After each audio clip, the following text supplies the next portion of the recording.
Hi, everyone. So in today's lecture, we're going to be looking at water pollution in New Jersey.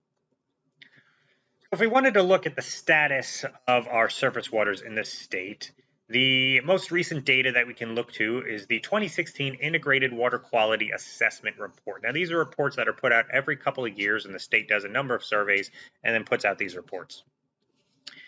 And what the state does is they classify different streams or rivers or lakes or water bodies as assessment units. So there are 958 assessment units that have been looked at.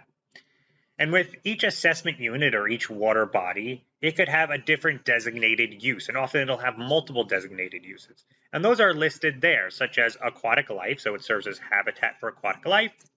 Recreation, so that water body is used as recreation for humans, whether it is for boating or fishing, etc., swimming. Water supply, are we using this water, particularly as a source of drinking water? Are we using it as a habitat for shellfish? It's shellfish that we can harvest? Or is it habitat for fish that we can catch and consume? And you could see that for a majority of them, all waters of the state will have that designated use. All waters of the state should be used for aquatic life. Makes sense. All waters of the state should be used for recreation, for fish consumption, etc.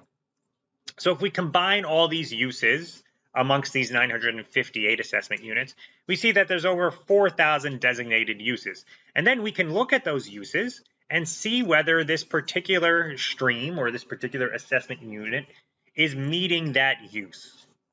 And if you look on the graph there, that shows that. And the sad reality is that a majority of our streams, our water bodies, are not meeting the designated use, right? It's almost for all categories, except possibly water supply. It might be 50-50. But for all of them, there are more streams or assessment units that are not supporting that use, which is the red here, than supporting, which is the green, which isn't a great sign in terms of water quality in the state. Now, if you go to the reasons why, what are the main impairments that are leading to this not supporting status? You could see that there are a number of them. In terms of just quantity, E. coli is one of the main contributors. That's that bacteria that'll be found in waste. So it's a fecal pathogen that can make you sick. And particularly for recreation, that is going to prevent the recreational use of that water body, right? If there is high levels of fecal pathogens, we don't want people in that water or using that water or recreating in that water because there's the chance of sickness. If you look at water supply, arsenic is one of the main causes of impairment. Unfortunately, arsenic is naturally occurring in some of the bedrock formations in northern the state, which is a significant contributor to that. Aquatic life, there are issues with here's total phosphorus. Again, we talked about that eutrophication and then excess nutrients. There are issues with that, and that leads to lower DOs. It could affect pH, etc. Mercury we looked at in fish when we talked about air pollution. That's going to be a significant problem in terms of fish consumption, as well as PCBs, which are no longer produced, but historically have been produced, and they persist in within fish and bioaccumulated, and are another chemical that was found in our fish that is going to limit our fish consumption. And then shellfish, I'm not entirely sure what this means when they talk about shellfish.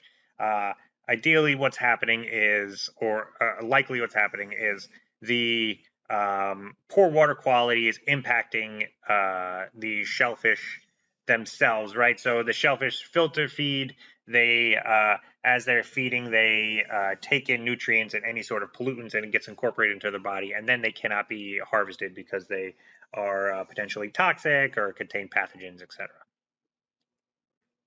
So besides just looking at some of these chemicals that we can look at in our water body, so we can go out and we can look at phosphorus loads or nutrient loads. We can look at maybe some more physical parameters like temperature and dissolved oxygen. If we want to assess the quality of a water body, we can also look at something called benthic macroinvertebrates. Now, benthic macroinvertebrates are aquatic insects or worms or mollusks, and they're used as biological indicators. Macro meaning big, invertebrate meaning it doesn't have a backbone, right? So these are creatures without a backbone that are big enough to be seen with the naked eye. And why they are important and so useful is, as I just mentioned, they can be used as biological indicators, because some macroinvertebrates are very sensitive to pollution while others are more tolerant.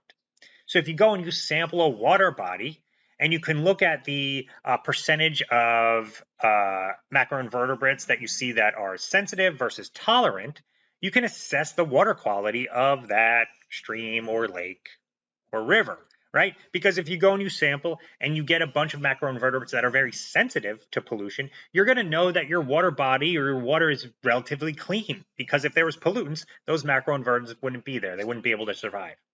But conversely, if you go and you sample and you get a whole bunch of macroinvertebrates that are very tolerant to pollution, you don't see any of those sensitive ones, you can determine that your water quality is likely poor, right? Because you're only seeing organisms that can tolerate pollution and none that are sensitive to it.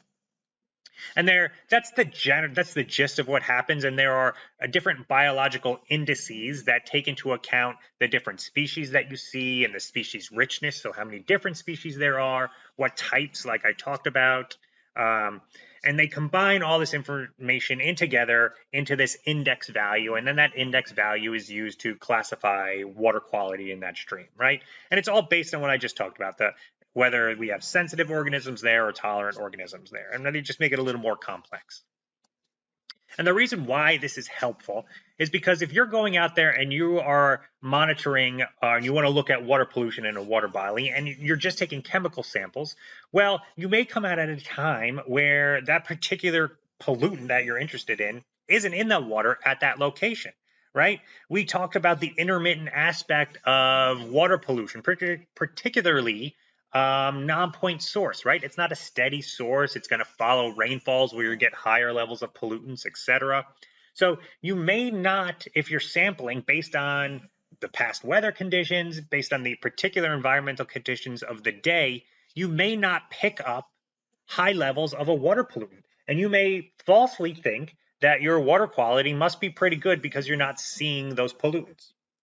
But our macroinvertebrates, our benthic macroinvertebrates, are present in that water body for a long period of time, right? They are present for an extended period. So they are getting the impacts of potential discharges of water pollutants throughout the course of their lives. So by sampling them, we know that we are getting a better picture of the history of water pollution in that area by looking at our benthic, or by looking at our biological species. Now, it's not just macroinvertebrates that are used. There are also indices that have been created for fish as well, but benthic macroinvertebrates are the most common. One of the reasons why is because they're relatively easy to catch, and there are these indices that are well developed for them. So New Jersey has the Ambient Macroinvertebrate Network, where you could see there over on the left, they do monitoring at sites across the state. Actually, one of my good friends started working for the DEP, and she did this work initially. So they go out and they sample these different water bodies, they collect the macroinvertebrates, they analyze the results, and then they're able to compare those results across time. Now, sampling is really easy. If you should see that picture there on the right, typically you'll use a D-frame net or perhaps a kick net. You walk through your stream, you disturb the bottom, right? These are benthic organisms, so they're sitting on the bottom of these water bodies.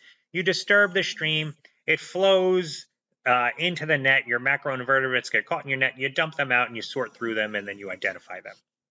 So what are the results of our sampling?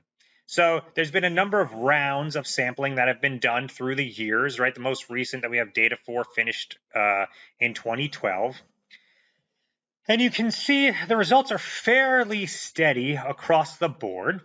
A positive result is the number of poor sites sites that are classified as poor based on that indices, right? So they have perhaps a lot of tolerant macroinvertebrates, not many sensitive invertebrates, perhaps a low species diversity. The number of poor water bodies has decreased, which is a good thing, right? So there is benefit. We've seen some improvement there. The downside is we've also seen, especially in the most recent round, a drop in the number of excellent sites as well. So it's kind of a move away from the extremes towards good or fair, which is a benefit in terms of improving the really poor sites, but we'd like to improve the amount of excellent sites as well. So a little bit of mixed results across the state. That's our surface waters, and this particularly we're doing our macroinvertebrates with our fresh waters. What about our coastal waters? Well, we can look at a couple different things for coastal waters. The state does beach monitoring, and again, when we're talking about coastal waters, one of the big things we're talking about are fecal pathogens, because people like to use our coastal waters for recreations, right? Everyone loves to go to the beach and go swimming at the beach. Well, how are our coastal waters doing in terms of water pollutants, particularly for fecal pathogens? Well, beach monitoring is done throughout the year during the summertime. And you can see that in general, the water quality has been pretty fair through the years, right? So this goes back as early as 2010. And this is the percentage of water samples with bacteria levels below the water quality standard. And in New Jersey, the water quality standard is 104 colonies of enterococci bacteria per 100 milliliters of the sample, right? So anything below that is below standard. And for the most part, in the high 90s, you get percentages of samples that are below standard, which is a good sign. That is for our ocean bathing beaches. For our bay and river beaches, that is a little bit lower in value, and particularly it's not looking particularly great as the years go on. Right, there seems to be a bit of a decrease. And again, a lot of this is related to some of those outflows that we talked about, and sewage outflows, and issues with infrastructure. So in general, fairly good, although there are some issues, and there are often particular sites that are particularly troublesome in terms of bay and river beaches. In Beechwood, south of Toms River, there's a particularly Toms River itself generally has high samples here. There's a lot of pollutants that are flowing into in terms of fecal pathogens. I did work at Wreck Pond, which is found on the border of Spring Lake and Seagirt. And for many years, Wreck Pond was responsible for the majority of beach closures that occurred because fecal pathogens were flowing into the pond, and then they were discharging from the pond into the Atlantic Ocean, and that bacteria was settling on our beaches right around there. So there's typically hot spots that lead in the state that contribute to a lot of these high samples. We can also look at shellfish as another indicator of our coastal waters, and it's for the same reason. We have different classifications of shellfish waters as approved, conditionally approved, restricted, conditionally restricted, or prohibited, and those are all based on water quality data, particularly pathogen data, fecal pathogen data, bacteria that we get, right? So if we have high fecal coliform in a certain area, we're going to restrict or prohibit the use of shellfish, again, because those shellfish are filter feeding. They're going to get that bacteria, can incorporate into their body tissues or in their gut, stay in their gut, and we can eat them and get sick. So if you look, this is a figure of the areas. The light blue, which you can see there, are all approved waters, so you can harvest shellfish from them. The yellow, the little smatterings of yellow, are conditionally approved, so during certain times of the year. Same with the purple, but it's difficult to see. Red waters are prohibited, so you cannot sample there. The brown are restricted. So I think the difference with restricted and prohibited is prohibited, you can't sample, you can't harvest at all. With restricted, you can harvest from there and take those to a depuration plant. So essentially, they take the shellfish, they put them in this plant facility where they run clean, fresh water through them. And that in that process, it kind of alleviates the potential pathogens that could have been built up, and then those could be sold to market, right? So we have seen through the years an increase in harvestable and approved waters. So you can see if we're looking at this through time from the 70s until now, the number of waters that are approved for harvest has increased, and the number of harvestable waters has increased. And the difference again here is whether we are approved here or some lower lower classification where you could still harvest, right? That's the difference. But both of those have increased. And we can attribute that to construction of larger wastewater treatment plants, which we talked about in the previous lecture, and they replace smaller local plants, right? So traditionally, there might have been smaller local plants that were treating wastewater and they were discharging to estuaries or larger rivers, and then we replace them with these larger regional plants that discharge to the ocean. Now, the benefit of discharging to the ocean is that is a much greater water body, and that dilutes the bacteria essentially as it's getting discharged into this large water body. There's a famous saying, dilution is the solution to pollution, which is, there is some merit to it, right? If you are discharging into the ocean, it's going to dilute the concentration of bacteria because it's just a larger water body, but it's not really addressing the source, is ultimately what we should be addressing. But some of that, those larger wastewater treatment plants, they have led to improved water quality in areas and allowed for greater harvest or more areas to be harvested for shellfish. And while we have done a great focus, like we have talked about in the last lecture, on those point sources, in this case, it would be wastewater treatment and addressing that, we haven't addressed non-point source pollution. And right now, that is the main focus or one of the large focuses in the state in terms of these different departments that are looking at water quality. It's how to address that non-point source pollution. And in a lot of ways, it's what we talked about in the previous lecture, using green infrastructure, incorporating oysters, etc. So lastly, we're going to look at contaminants in fish.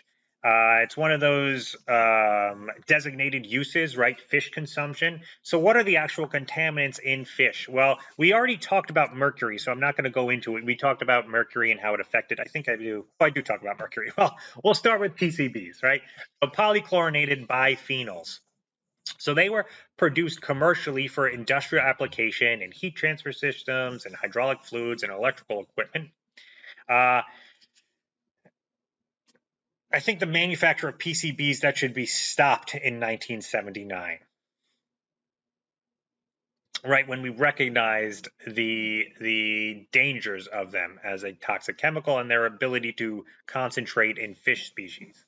Now, we have seen consistent declines in PCBs, and they're toxic to us, which is why we don't want them in our fish, because we don't want to consume those chemicals. We have seen consistent declines in PCB concentrations for two important fish species, striped bass and bluefish, in our coastal waters. But a lot of PCB concentrations are localized in rivers and streams. So in terms of getting a general trend, it's hard to say overall. So it's really local conditions that you have to look at. And that's what they've done for a number of species in this table over here where they're looked at the Delaware River, right? And there's no trend. In some, there's a decreasing trend, which is good. Sadly, in some, there's an increasing trend. All right. So really, this is just legacy pollution. We're no longer producing PCBs, but this is stuff that was produced before 1979 that is now bioaccumulating or is still in various contaminated areas that are resulting in the continued concentrations in our fish. Mercury. I did talk about mercury when I talked about air pollution. Again, one of the main sources is burning of coal, right? It gets into the air and then it turns into this methyl mercury in water, and then it can bioaccumulate. There's no clear trend in terms of mercury in freshwaters. However, an interesting result is that in the pinelands or the pine barrens, the mercury concentrations are much higher for several species than in other areas. It's really unique. If you look here at pickerel, up here on the red is mercury concentrations for pickerel in the pinelands. Down here is mercury concentration for outside of the pinelands, or the pine barrens is the term I prefer. The distinction is pine barrens is the older term and it means the ecological area, where pinelands is the regulated area, right? So the state has established the Pinelands National Reserve. That is a portion of the pine barrens that is then regulated. Little aside, but just interesting for you guys to know. Down here, if we're looking at, again, different species, catfish and bullheads, white catfish and bullheads, both catfish species. You see in the pinelands higher levels of mercury than outside the pinelands. So an interesting result And they think this is related to the acidic waters, the general low pH of Pinelands waters, and higher dissolved organic carbon that leads to an increased methylmercury formation. So interesting, just interesting result there, and how local conditions and different environmental conditions can affect pollutants and the uptake of pollutants in species. So we looked at our surface waters, we looked at our coastal waters and some aspects of surface waters and coastal waters. What about our groundwater?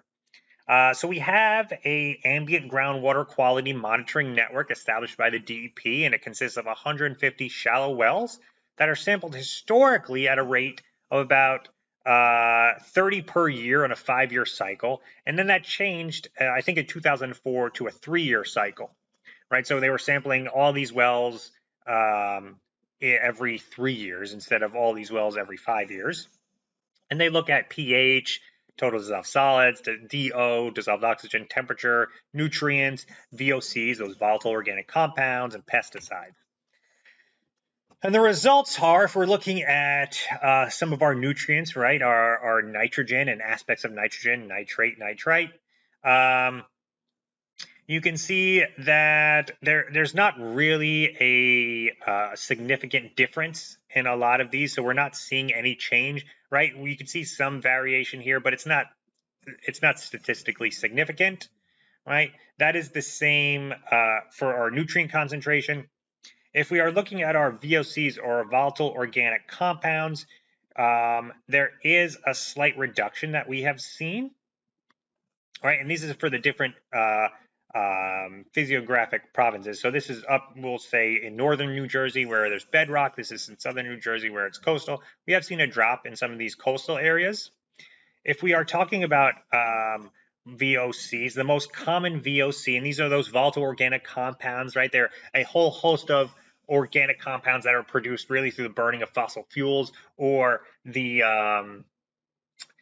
use of fossil fuels in industrial practices and the processing of it produce these VOCs, and they're found in gasoline and oil products, etc.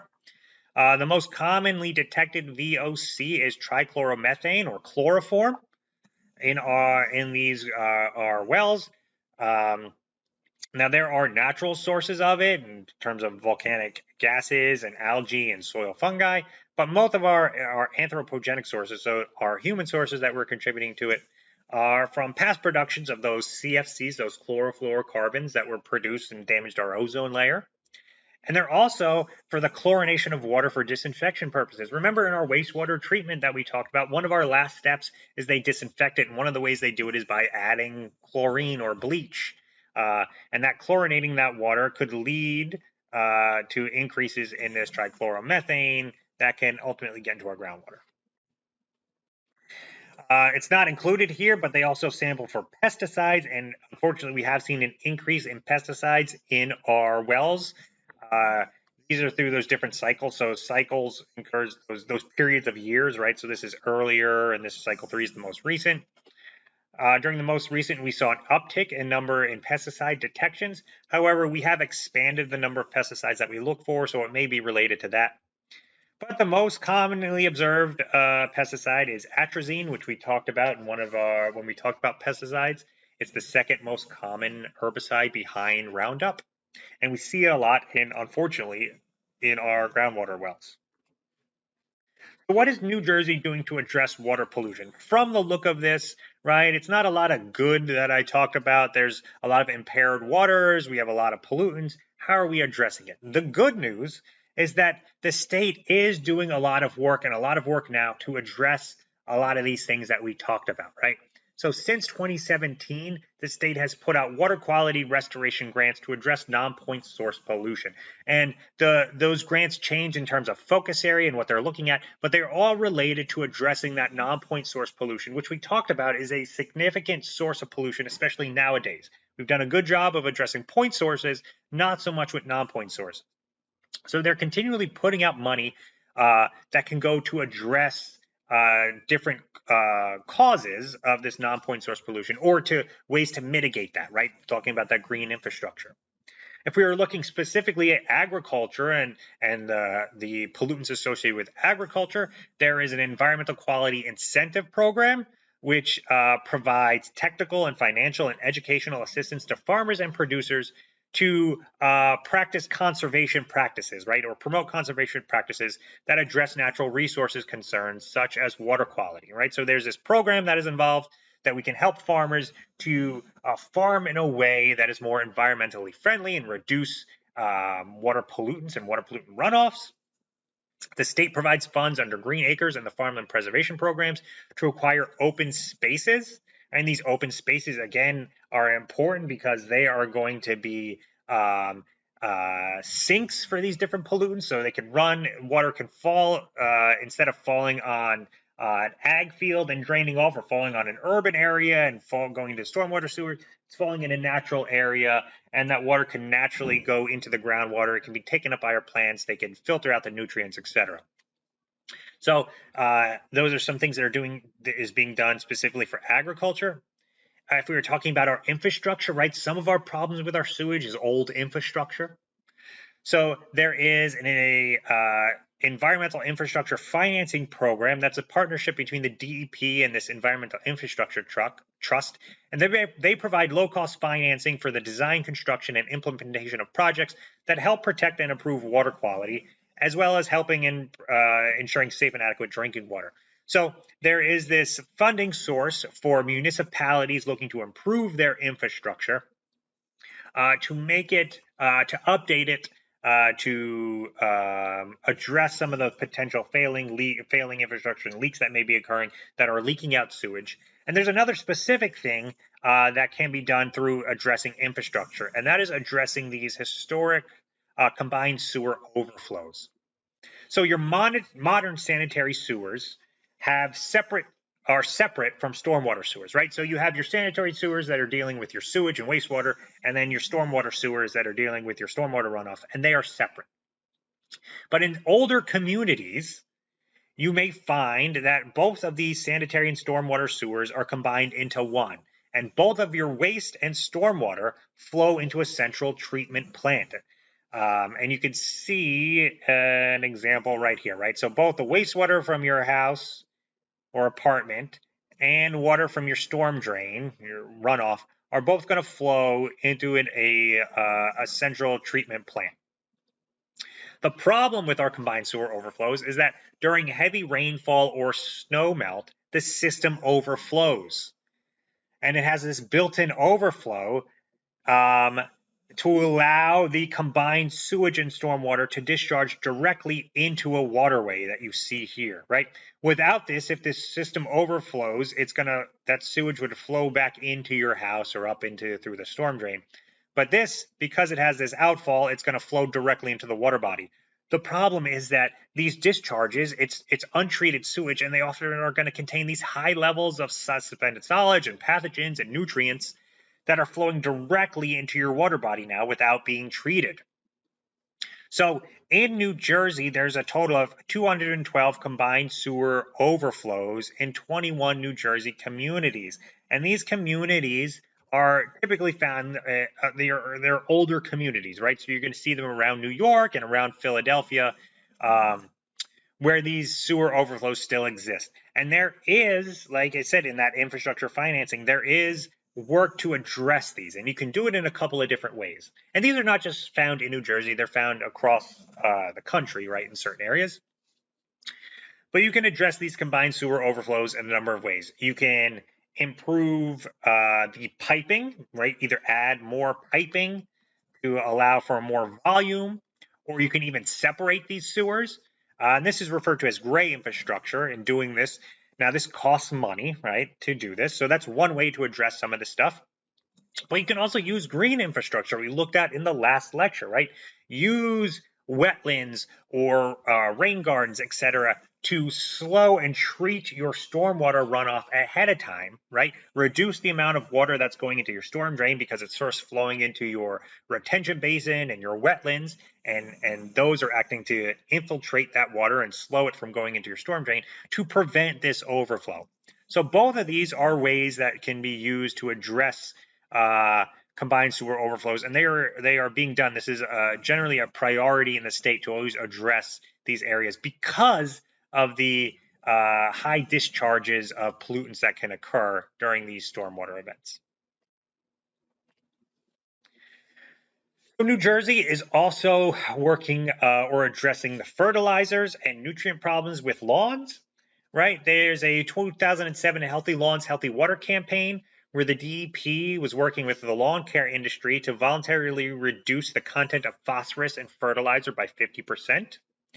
And they saw really great reductions, 172,000 pounds a year by the next year, and they contributed to that campaign. Going further, they established a fertilizer law that had 3 phases, and that first phase requires best management practices that took effect in 2011. So it required these best management practices to reduce the impacts of fertilizers on waterways, and a public education campaign regarding correct fertilizer use. Phase 2 was the next year that required a certification program for professional fertilizer applicators and lawn care providers. And then phase 3 began in 2013, and that required manufacturers to reformulate their fertilizers to reduce nitrogen and get to a 0 phosphorus content, except in certain situations where it was needed, such as when establishing a new lawn or new turf field, or if a soil test indicated a need for it, right? So that law went into effect, all to try and reduce the amount of nutrients that were going onto our lawns and ultimately into our rivers and our water bodies.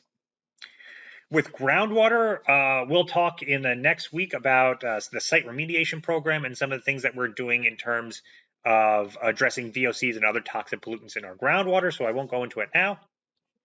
And then green infrastructure. We've talked about green infrastructure a couple of times as its importance in addressing stormwater management and stormwater runoff.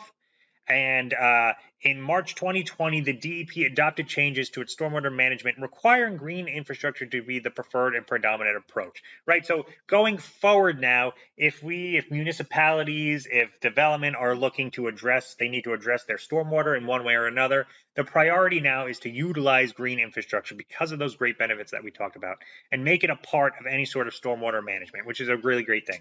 So there is, besides, all the downsides of the current state of a lot of our rivers and our water bodies, etc., there is some good news, and there's a lot of work that's being done to address it. So I don't want to leave you with just all negative things. There's a lot of hope going forward that we are addressing a lot of these issues that we talked about.